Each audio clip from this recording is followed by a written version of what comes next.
Bonjour et bonne fête à toutes les mamans. Alors pour ce jour un petit peu spécial, j'ai décidé de vous offrir un de mes petits secrets. Enfin un petit secret, en tout cas c'est quelque chose que je fais et je me suis dit que j'allais aussi vous en faire part.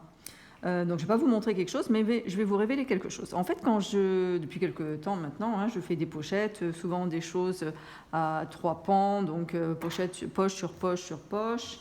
Alors notamment, je l'ai commencé à l'utiliser pour ce type d'ouvrage où en effet, comme vous le voyez, il y a plusieurs poches les unes sur les autres. Et ces parties-là, par exemple, qui sont quiltées, au départ, j'utilisais un molleton synthétique, j'appuyais fort, je repassais pour qu'il s'aplatisse, parce qu'en fait, c'est vrai qu'on se rend compte que poche, repliée sur une poche et autre, après, si on met du molleton, chose que je mets par contre sur la partie extérieure, qui est la plus jolie, je trouvais que ça faisait quand même assez gros et ça avait tendance donc à se densifier un peu trop.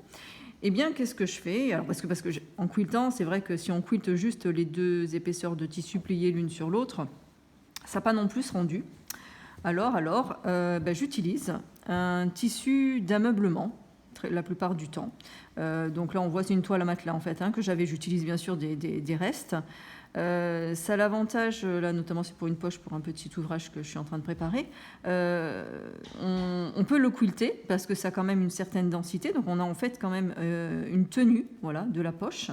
Donc là je l'ai pas quilté, donc on le voit moins bien, mais par exemple sur la poche, elle a quand même une tenue, une densité. Là, pareil sur cette poche, on va y mettre des choses. Le tissu donc d'ameublement qui a une certaine densité, une rigidité même, je dirais. Là par contre, j'en ai pas mis. En effet, sur le rabat, j'en mets pas. Mais sur ce type de poche, eh bien voilà, je mets du tissu d'ameublement. Alors n'hésitez pas à faire de la récup, puisque là en fait, on parle vraiment de quelque chose qu'on va juste quilter et qui ne se verra pas. Mais ça vous permet, voilà, d'avoir une certaine densité. Et en plus, le quilting est simplifié parce qu'on a quelque chose d'un peu dense dessous.